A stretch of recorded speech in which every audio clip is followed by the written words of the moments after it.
Hello everyone, चलो अपन इस video में एक क्वेश्चन डिस्कस करते हैं। किसका क्वेश्चन है? इंडेक्स 115 का क्वेश्चन है। छोटा सा क्वेश्चन है, अपने मॉड्यूल का एग्जाम्पल है। ठीक है, इसको अपन थोड़ा सा डिस्कस करते हैं। क्या है? Sale with the right of return से रिलेटेड ये क्वेश्चन है। Sale with the right of return का क्या मतलब होता है? Sale with the right of return का मतलब कि मैंने आज कस्टमर को कुछ माल बेचा और मैंने उनको कहा कि फॉर एग्जाम्पल आपके पास 30 दिन का टाइम है, फॉर एग्जाम्पल आपके पास 1 महीने का टाइम है, आप मेरे को ये माल वापस कर सकते हो अगर आपको पसंद ना है तो। ठीक है, लेकिन अगर आपने मेरे को ये माल वापस नहीं करा 30 दिन में या फिर 1 महीना, कुछ भी टाइम हो सकता है, 6 महीना, कुछ भी, तो फिर वो आपका हो जाएगा। मैं मान लूँगा कि मैं मेरा रेवेन्यू रिकॉग्नाइज कर लूँगा उसमें। 1 महीने के अंदर अंदर आप मेरे को माल वापस दे सकते हो। ये क्या हुआ इसके पास? Sale with the right of return. Right किसके पास है? राइट किसके पास है? कस्टमर के पास राइट है। भाई रिटर्न करने का राइट किसके पास होगा? कस्टमर के पास होगा। ठीक है, कस्टमर को हमने राइट दे दिया। इसमें क्या करते हैं अपन? इसमें अपन रिकॉग्नाइज कैसे करेंगे हमारा रेवेन्यू? भाई सिंपल सी बात, भाई जितना हमें लगता है कि कस्टमर रिटर्न नहीं करेगा, मान लो कि मैंने 10 लोगों को एक माल बेचा, उन 10 में से मुझे ऐसा लग रहा है कि 7 लोग माल रिटर्न नहीं करेंगे। मेरे पास्ट एक्सपीरियंस के हिसाब से मैंने एस्टिमेट करा कि 7 लोग माल रिटर्न नहीं करेंगे, तो उनका मैं रेवेन्यू रिकॉग्नाइज कर दूंगा। मुझे ऐसा लगता है 3 लोगों का माल रिटर्न आ सकता है मेरे एक्सपीरियंस को देखकर, तो मैं उसको क्या डाल दूंगा? मेरी डिपॉजिट लाइबिलिटी में डाल दूंगा। उसको मैं अभी रेवेन्यू रिकॉग्नाइज नहीं करूँगा। क्यों नहीं करूँगा? क्योंकि ये भी एक तरह का वेरिएबल कंसिडरेशन है। हमें कब पता चलेगा कि वो वेरिएबल कंसिडरेशन कब आया? 1 महीने के बाद या 6 महीने के बाद पता चलेगा, जब उसका टाइम निकल जाएगा। ठीक है, यानी आज की डेट पे मैं क्या एस्टिमेट करूँगा? मैं देखूंगा कि मुझे ऐसा क्या लगता है कि कितने लोगों का माल वापस नहीं आएगा, कितने लोगों का माल वापस आ सकता है। जितने लोगों का नहीं आ सकता उसको मेरा रेवेन्यू रिकॉग्नाइज कर लूँगा, जिनका आ सकता है उनको मैं एज ए डिपॉजिट लाइबिलिटी डाल दूंगा। बाद में देख लूँगा डिपॉजिट लाइबिलिटी का क्या करना है, रेवेन्यू में रिकॉग्नाइज करना है या फिर रिफंड करना है, एज पर द रिटर्न अगर हुए तो कुछ। ठीक है, तो अपन क्या करेंगे? एज पर हमारे क्वेश्चन के लिए क्या करेंगे? हम रेवेन्यू रिकॉग्नाइज कर लेंगे for transferred products which are not expected to be return by the customer. भाई जैसे एग्जांपल के हिसाब से ये सात लोग रिटर्न नहीं करेंगे, इनका रेवेन्यू रिकॉग्नाइज कर लो। Refund liability for transferred products which are expected to be return by the customer. ये जो 3 लोग हैं इनकी रिफंड लाइबिलिटी रिकॉग्नाइज कर लो, क्योंकि इनका वापस से माल वापस आ सकता है, रिटर्न कर सकते हैं ये लोग। ठीक है, तीसरा, an asset recognise that cost of that asset which is expected to be return by the customer and adjustment will be made in the cost of sales. क्या मतलब हुआ इसका? भाई मैंने, मान लो मैं मोबाइल बेचता हूँ, मैंने 10 मोबाइल बेचे, उसमें से 7 लोगों का मेरे को पता है कि ये 7 लोग तो मोबाइल वापस नहीं करेंगे मुझे, ये अपने पास रख लेंगे, इनका रेवेन्यू मैंने रिकॉग्नाइज कर लिया।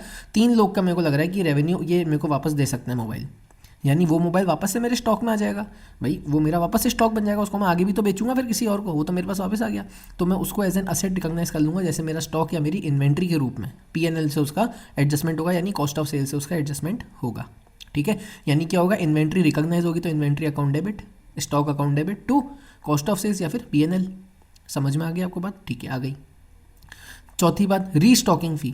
रीस्टॉकिंग फ़ी का क्या मतलब होता है? भाई मान लो कि मेरे पास 3 मोबाइल वापस आ गए, अब उन 3 मोबाइल मेरे पास तो ऐसी कंडीशन में आएंगे कि भाई उनने यूज़ करा होगा, उसको पसंद नहीं आया, मेरे को वापस से उसको रीपैकेजिंग करना पड़ेगा, मेरे को वापस उसको शिपिंग, उसकी रीसेलिंग करने के लिए मुझे उसको फिर से तैयार करना पड़ेगा।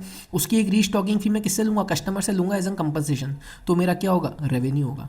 मैं कस्टमर से लूँगा ना कि भाई आप मेरे को वापस दे रहे हो मेरा प्रोडक्ट, अब मुझे इसको रीपैकेज करना है, वापस मुझे इसको रीसेल करना है, मुझे इसको तैयार करना पड़ेगा जिससे मैं आगे इसको फिर से बेच पाऊँ। आपने तो वापस दे दिया, कोई और तो लेगा, तो उसका मुझे कंपनसेशन दो। मैं वो कंपनसेशन किससे लूँगा? कस्टमर से लूँगा, यानी वो मेरा क्या है? रेवेन्यू होगा। तो ये 4 चीज़ें अपने को रिकॉग्नाइज करनी है। अब अपन अपने क्वेश्चन पे चलते हैं। ठीक है, चलो।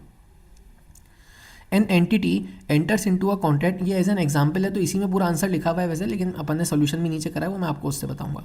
N entity enters into a contract with a customer to sells 10 units of a product for ₹100 per unit. ठीक है, the customer has a right to return the product, but if it does so it will be charged a 3% restocking fee, यानी ₹3 per unit के हिसाब से 3% कितना हुआ?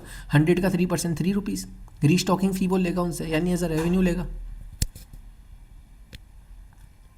The entity estimate that 10% of the sold goods will be return.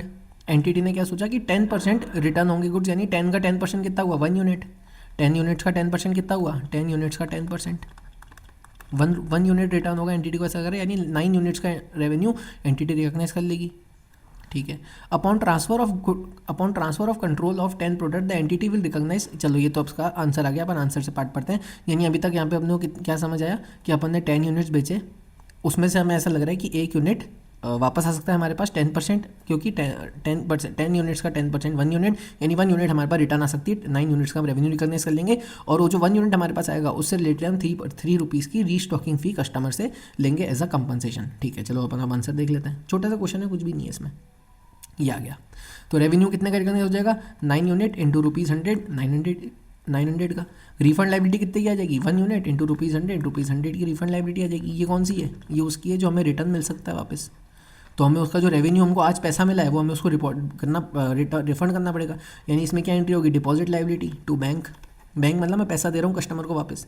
आज उसने मेरे को 100 रुपये दे दिए, तो मेरे पास तो पूरे के पूरे 10 यूनिट के 100 रुपये आए आज। उसमें से मैंने 900 का तो रेवेन्यू रिकॉग्नाइज कर लिया। भाई मेरे पास आज कितने पैसे आए, 10 यूनिट इंटू ₹100 पर यूनिट, यानी मेरे पास टोटल 1000 रुपीज़ है। उसमें से मैंने तो 900 का रेवेन्यू रिकॉग्नाइज कर लिया, क्योंकि मुझे पता है कि इनसे रिटर्न नहीं आएगा। ₹100 की मैं डिपॉजिट लाइबिलिटी अज्यूम कर ली, यानी अगर ये बाद में रिटर्न करते हैं तो डिपॉजिट लाइबिलिटी 100 टू बैंक, अगर ये रिटर्न नहीं करते हैं deposit liability to revenue. Simple, मैं उसको रेवेन्यू रिकॉग्नाइज कर लूँगा अगर जब मेरे को पता चला कि भाई नहीं कर रहे वो लोग रिटर्न। हाँ, आज मुझे ऐसा लग रहा है मेरे एस्टीमेट के हिसाब से कि 10 में से 9 लोग तो रिटर्न नहीं करेंगे, एक रिटर्न कर सकता है, तो वो एक की मैंने रिफंड लाइबिलिटी में डाल दिया। ठीक है, रीस्टॉकिंग फी हमारा रेवेन्यू कितना, 1 यूनिट इंटू ₹3 की हम रीस्टॉकिंग फी लेंगे, क्वेश्चन में दिया हुआ था। ये अपन ने रीस्टॉकिंग फी ले ली, यानी हमारा टोटल रेवेन्यू कितना हुआ, 900 प्लस ₹3, 903 रुपीज़। भाई ये जो ₹3 की हमारी रीस्टॉकिंग फी हमारा रेवेन्यू होता है, तो 900 प्लस 3 903। रिफंड लाइबिलिटी कितनी हुई, ₹100 माइनस 3। ये -3 क्यों करा, ये -3 कौन सा, भाई ₹100 तो हम कस्टमर को रिफंड करेंगे, कस्टमर से हम ₹3 भी तो लेंगे, काय के, रीस्टॉकिंग फ़ी के। मैंने क्या बताया था आपको, रीस्टॉकिंग फ़ी क्या होता है, कंपनसेशन होता है जो हमें कस्टमर से मिलता है। तो यानी हमने कस्टमर को ₹100 दिए एज अ रिफंड, कस्टमर से ₹3 ले लिए, यानी टोटल हमने कस्टमर को कितना दिया, 97 रुपीज़ दिया नेट में। ₹3 we will receive from customer is restocking fee.